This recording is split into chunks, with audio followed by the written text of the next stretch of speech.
ఆ నీళ్ళల్లో చుట్టూ 5 మండపాలు ఉన్నాయి. మధ్యలో కోనేరు ఉంది. ఆ కోనేటిలో ఆయా సమయాలలో దేవదూత వచ్చి నీళ్లు కదిలిస్తూ ఉన్నప్పుడు, ఆ నీళ్లు కదిలించినప్పుడు ఎవడు మొదట దూకుతాడో వాడు ఎట్టి వ్యాధి గలవాడైనప్పటికీ బాగుపడిపోతాడు.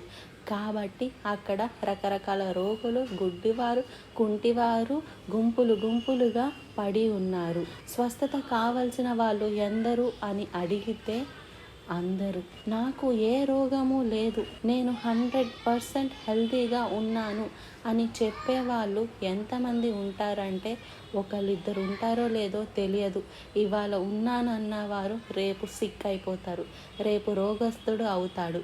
రోగాలు పెరిగిపోతున్నాయండి.